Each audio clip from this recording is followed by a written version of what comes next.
Many thanks to Pure Profile, who have collaborated with us again this year for the 5th wave of our Consumer Insights report. Each wave we've conducted a survey with Pure Profile of 1,000 Australian online shoppers aged 18 to 70. We also have insights for the New Zealand market that are in the report.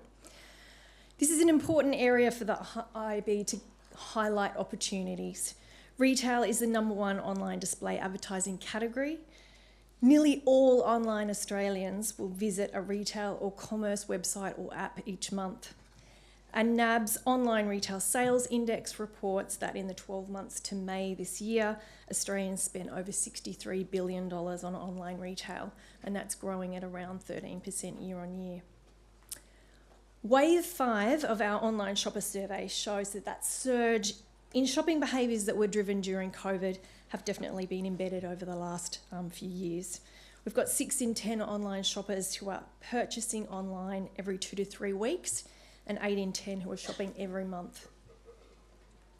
Australians now have a vast number of options to purchase online.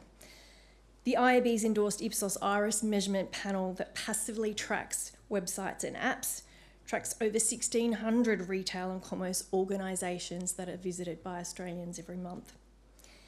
In the last year, Australians are purchasing from this range of different types of retail organisations. Online marketplaces like Amazon and Temu are the most popular for purchasing, and that's followed very closely by online supermarkets. Amazon continues to be the most popular online retailer for Australians purchasing, followed by Coles, Big W, eBay and Kmart that round out those top 5. One of the key themes that are in our report is that shopping behaviours do differ significantly across age groups.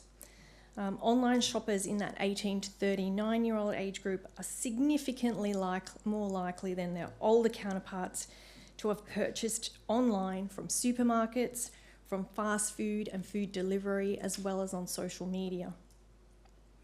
After Amazon, Uber Eats is the second most popular online retailer for 18 to 29s. In New Zealand, Temu continues to have the highest reach of online shoppers, with Amazon far less dominant in that market without the dedicated local operations that they do have in Australia.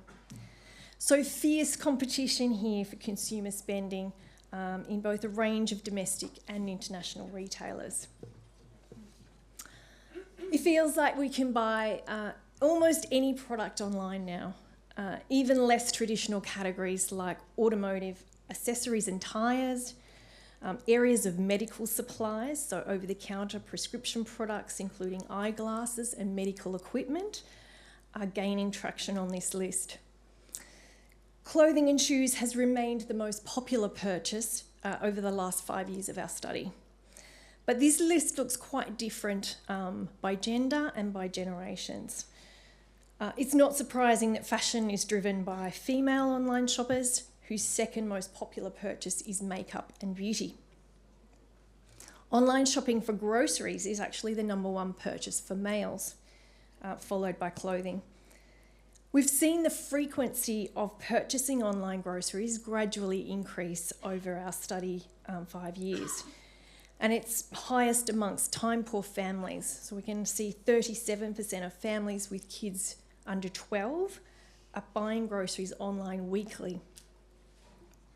This product range indicates that almost all verticals now need an e-commerce and digital strategy.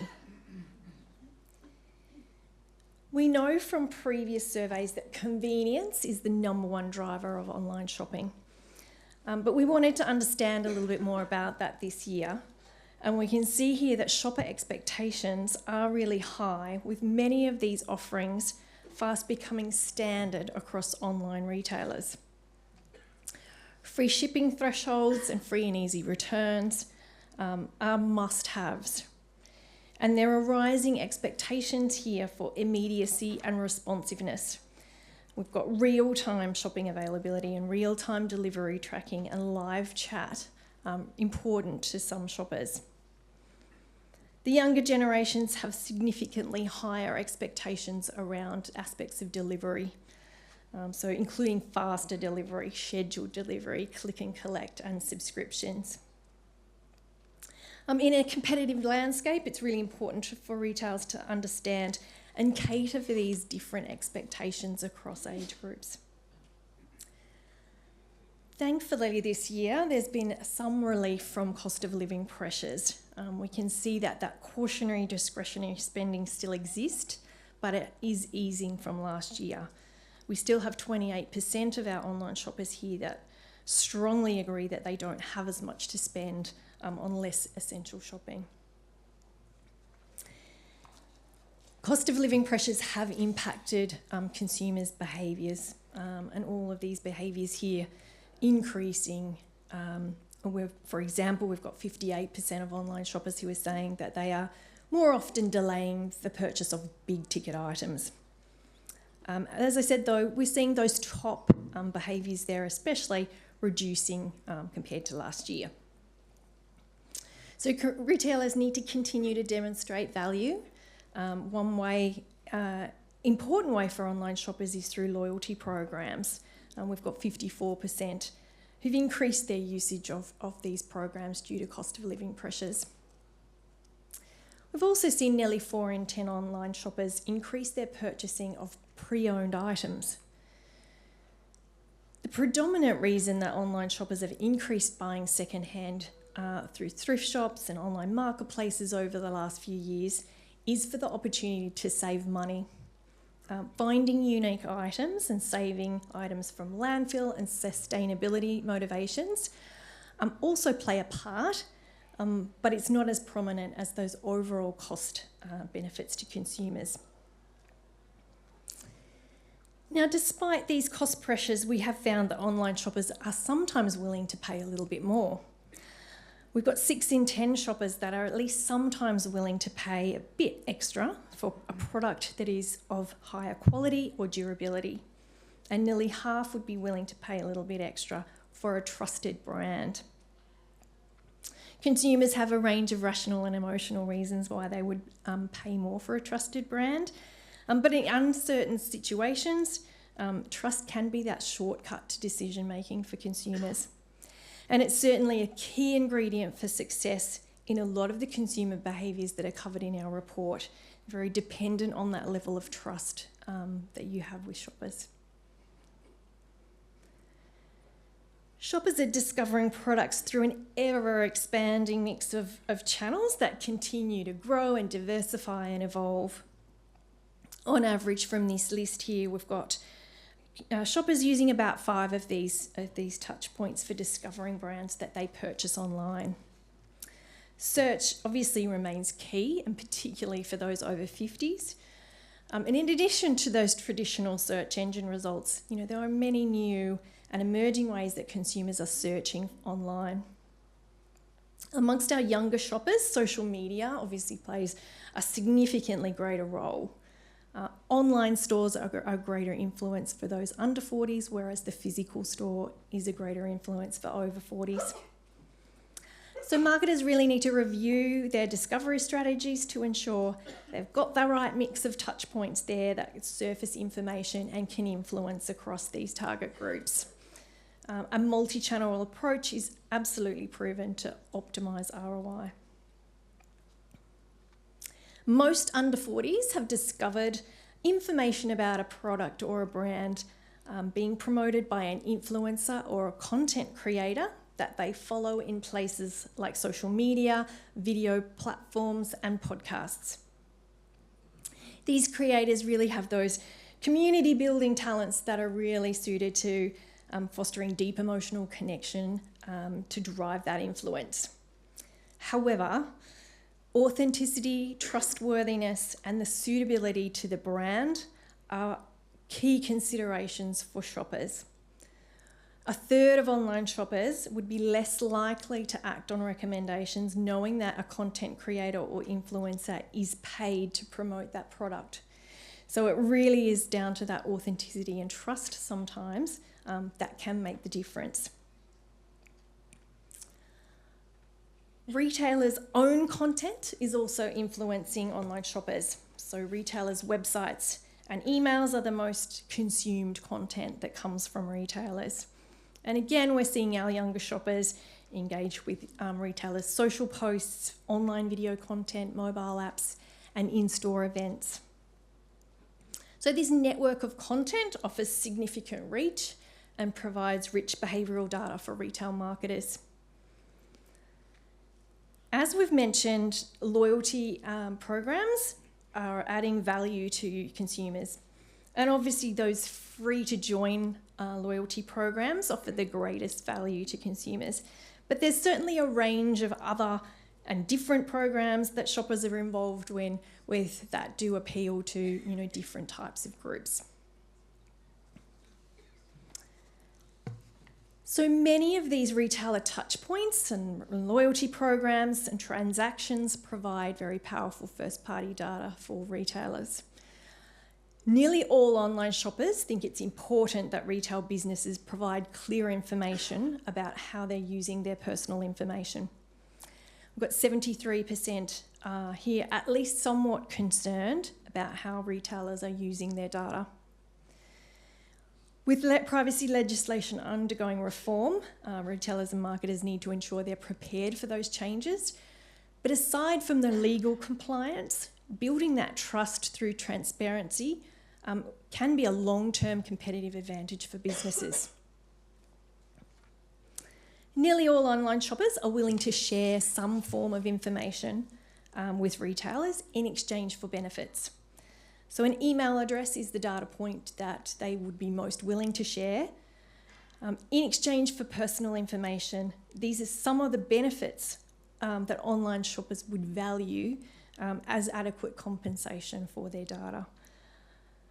So retailers and marketers need to communicate this data exchange clearly and run their data operations transparently to be able to enable that trust.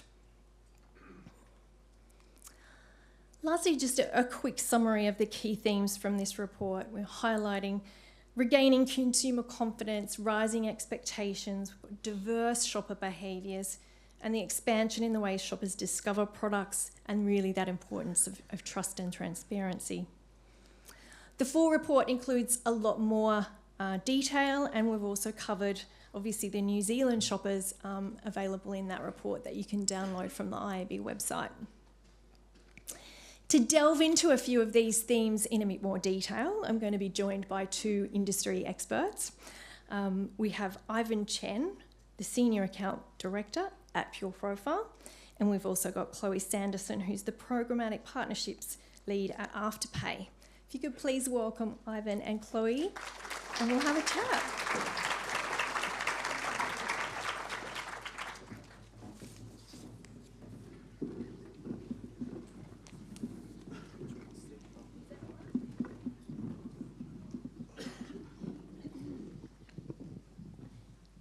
Thanks for both of you for joining us today to share some insights from your work and your companies and how you're seeing marketers adjust to some of these trends. Before we jump in, I've just got a little personal question about your own online shopping. Chloe, can you see yourself reflected in any of the trends that you've read about in the report? Yes, I think this report is basically me. I say that because, well, first of all, I feel like I'm a frugal shopper.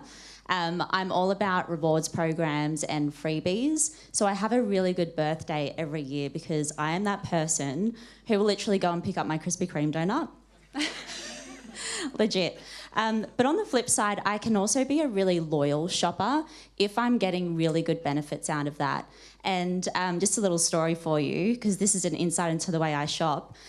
Country Road, I am a fan because their VIP Gold member status offers free tailoring for suits. And as you can see, I love suits. For any one of you who do know me, I'm a suits girl. And so I really resonate when we see in the report that 86% of consumers value loyalty programs.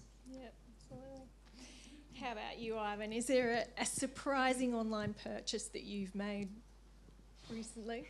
Yeah, so for the first time ever, I actually purchased pet clothing, and so not for me, obviously, for my family's toy poodle. She's 14 and a half this year, so an old soul.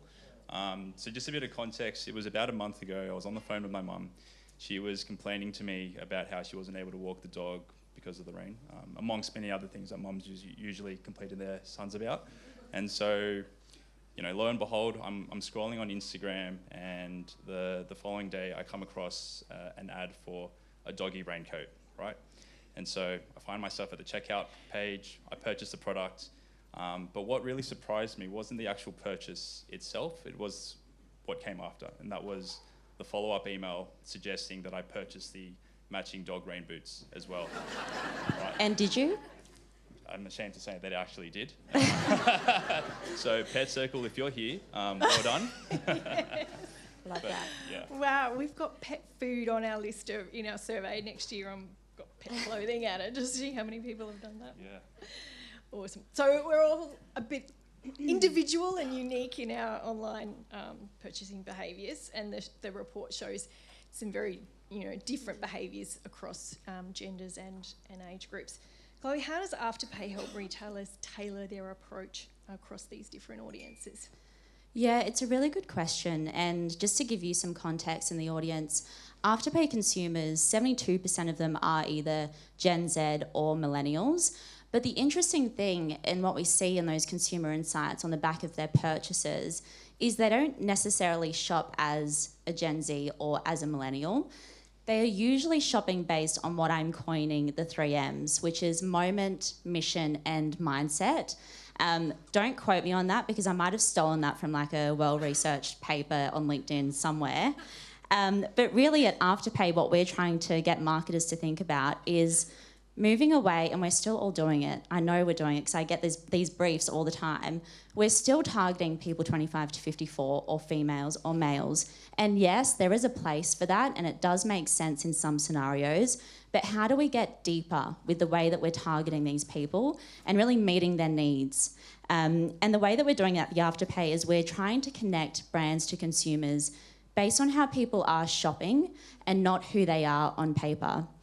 And we'll do a little exercise because I'm not sure who is familiar with Afterpay and really the scale that we have at the Afterpay Media Network. We have 6.9 million targetable consumers that have shopped 350 million times or made 350 million transactions, and they've shopped across 240,000 different merchants. Pause for effect. Probably ruined that there. But that is a lot of consumer insights that we have and that we know about how people are shopping. And so it's not, I think the thing is we're not building a retail media network, we're building a commerce media network. And what that really means is that we can see behaviours of people across their entire shopper journey, not just a singular retailer. We have these really robust insights across all these different verticals and merchants. So we know that Jeff in Bondi, he shops at a lot of golf stores. I'm explaining my husband right now as well. He shops at golf stores, but we also know that, recently in the last 3 months, he's picked up on spending in baby stores. We also can see his purchase behaviour across furniture, household goods, white goods. And so we can start to see him more than just his age or generation that he's in. We start to see life moments. Okay, he's a new parent, or he's moving house or upgrading home because he is becoming a new parent. So it's this really nice information that we see from our consumers that can make more of an impact. So at the end of the day, to leave a message here is it's not just about the generational insights because there are so many sub-generations within them. It's I think it's the behaviour that is the unlock. Yeah. Awesome. Ivan, can you share an example with us from Pure Profile's data where you've seen perhaps some surprising differences across gender or age? Yeah, absolutely. So something really interesting that we recently uncovered through our social insights tool is the huge uptick that we're seeing in Gen Z males and their impulse purchasing behaviour with skincare and beauty products. So this is actually, they're doing this at a far higher rate than their previous older male counterparts as well. So just to highlight, so this isn't an area that marketers have traditionally been targeting, but it is important to highlight because it's become such an emerging, rapidly emerging segment. And so I know a few of you are probably wondering how or why is this happening? So there are a few cultural shifts here at play. The first being platforms like Instagram and TikTok have essentially normalized the whole male grooming and an upkeep space. And they're doing this through influencers, product reviews, the whole GRWM video, so get ready with me videos. And what these bite-sized peer-led endorsements are doing is that essentially that they're reducing all the stigma associated with this space, and they're making beauty and skincare that much more accessible and personal to those that are consuming the content. And so what I'd also like to note secondly is that Gen Zs, they place a lot of value in self-care and identity expression. And what we're seeing is that Gen Zs they're not actually associating skincare and beauty products with vanity. They're associating it with things like wellness, confidence, and in some cases even gender neutrality as well. And so lastly, we also know that Gen Zs in particular, they're all extremely active digitally. So if they see something that they like, they're 2 clicks away from owning it. And so for marketers that are really seeing and picking this trend up, what we're seeing is they're shifting the language away from genderized packaging and investing way more into creator-led campaigns that can also speak authentically to the audience as well. So for marketers here, key takeaway I'd say is really trust the data. Let the data guide you, not your assumptions. And yeah, you just might be surprised by your next big target market. Awesome, thank you. The report highlights just how many channels consumers are now using. Ivan, tell us about where you've seen consumers talk about a product or a brand on social media and what marketers can learn and do with that kind of information. Yeah, a great example of this actually is the viral success of the, what's it called? The Rode peptide lip treatment. I think I'm seeing a few nods here from the ladies, but yeah, that particular product, I think it was by Hailey Bieber, right? Is that correct? You're asking the wrong person. I think so. Yes. So that particular product, I remember there was one TikTok reel or one TikTok story that showcased the product's glossy texture and call it, clean girl aesthetic. I don't know. Just trust me on this one, please. That one particular TikTok story drove such high demand for the product that it sold out within multiple markets across within 24 hours, and that was with the product being stocked for a full ad campaign cycle. So we were able to actually uncover as well through our Beauty Trends social listening tool that a lot of the time the respondents were frequently referencing this product completely unprompted in brand recall questions and purchasing beauty buying behaviors as well. And a lot of the time we were actually able to trace back the product discovery to TikTok and Instagram Reels, not traditional advertising campaigns. So it was quite interesting to see that shift. So it's really telling us that in this day and age, product discovery is stemming from a more creator-led foundation versus a brand-led context. And that marketers who are listening in on what's trending, they're understanding the slang, they're picking up on packaging cues, all of those things. They're able to shift faster, react quicker, ride the wave, and sometimes even preempt the whole trend as well. Awesome, great data. Chloe, what role do you see Afterpay playing here to help retailers stay front of mind or top of mind on these channels? Yeah, so I mean, in the report we saw that Australians on average are interacting with 4.8 touch points, slightly higher in New Zealand, 5.1 touch points while they're discovering products online.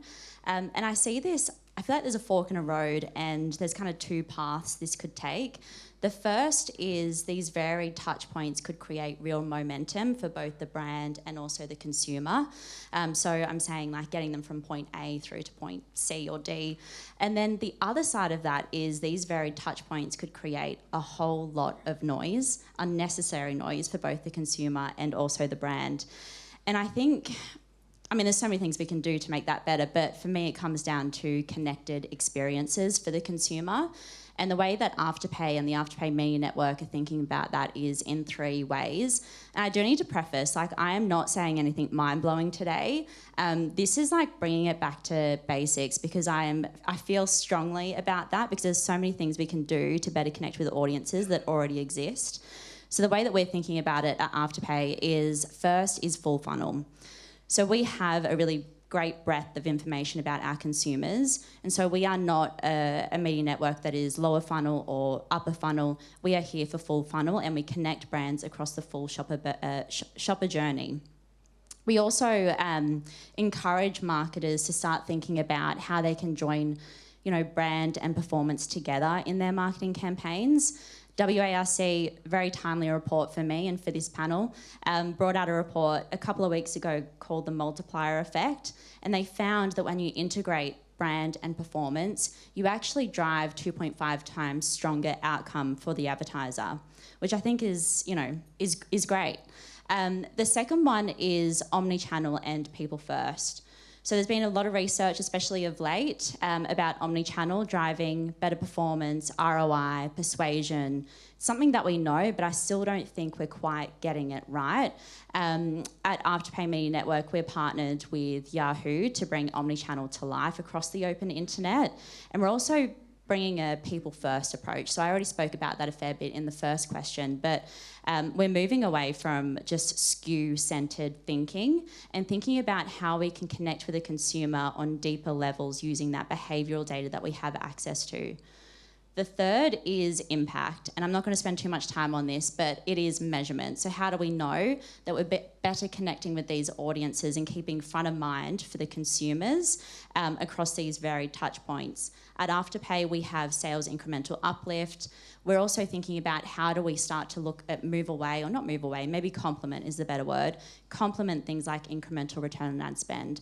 So understanding on the back of a campaign, a consumer's shift in average order value or frequency, or whether they're new to brand or lapsed and returning to brand, all of those sorts of fantastic outcomes that we can use through measurement. And I think just to land that point, again, and you'll probably hear me say this a few times, is we're not building a retail media network, we're building a commerce media network. And we just want to help brands show up in a way that is intentional, measurable, and connected. Awesome. And a lot more on measurement in some sessions. Looking forward to it. After this one, so we'll get into that one in quite a lot of depth. Just our last area. Loyalty programs, huge enthusiasm from shoppers on those, and it also creates that data for marketers. Ivan, Pure Profile's data show any expectations that shoppers are having around loyalty programs? Yeah, so consumers really only want 2 things from their loyalty programs, and that's actual clarity and actual value. So gone are the days where it was fine to offer 0.003 points per $100 spent, right? So these days consumers want tangible rewards, and they want to be able to see how far away they are from actually attaining them.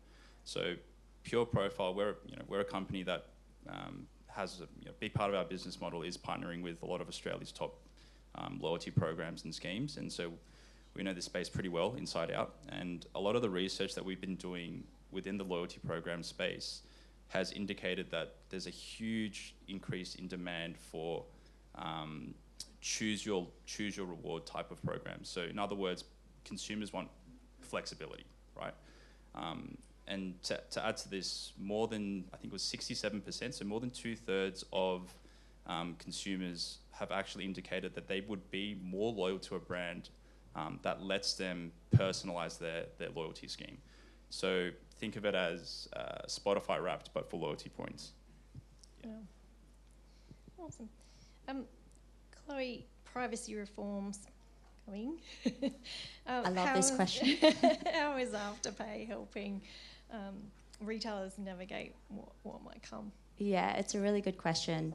I love this topic, but I will try and keep it short because I know we're on a bit of a timeline.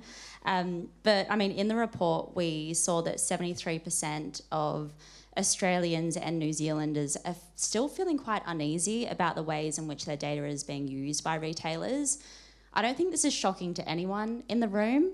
I am a little bit disappointed that it hasn't shifted year on year, so we're still not getting something right. And the more I think about it, I don't think this is necessarily just a compliance, regulatory framework, policy issue. I actually think it's an issue with brand trust. And I say that because building brand trust actually comes down to a lot of things like better reward programs and loyalty programs, but it also comes down to relevant advertising. And if we're missing that mark, we're causing distrust in the consumer's mind. I'm going to start with a little bit of example from personal experience. I am planning a trip to Everest Base Camp, which I am absolutely terrified about. So if anyone has done that, please hit me up after this. But I bought a pair of hiking boots, 6 months ago, and I am still being followed around by the same goddamn hiking boots. And it is so frustrating as a consumer that I've stopped shopping there. And I need a lot of gear for this trip. And so now I'm not a loyal customer because of this experience. And the way that we're thinking about this and looking at it at the Afterpay Media Network, is we're using our tech to inform a lot of this. It's really important to have a robust tech foundation that allows sophisticated targeting and personalisation. We recently partnered with Narrative.io for this reason, but we also partnered with them because of the privacy by design approach. They are a tech that can sit directly on top of our Snowflake instance, which is our source of truth. It's our centralised data platform. And there's no data movement that happens. And so we're flipping that data playbook on its head a little bit, and we're making sure that we have a tech infrastructure that allows us to stay privacy safe in upcoming reform, but also still allows us to drive relevant targeting. And I think the thing is here, we don't hate personalisation, like consumers don't hate personalisation. We know, and we did a Afterpay 2030 report last year, which found that 66% of people actually want to be heard by the brand. They want to feel like their needs are being understood and that advertisers are building these campaigns based on those needs and tailoring it to the consumer. So they don't hate personalisation, they just want to feel safe about it. They don't want to be followed around the internet like I have been for the past 6 months. And so just to land that point, like trust and how we move these numbers in terms of that 73%, trust is not just about policy, it really is about the experience. Totally. All right. We might wrap up to keep us on time. We could keep chatting, but thank you both so very much for your insights and wisdom today. Good luck with the hike. Thank you. Perfect, thanks. Thank you.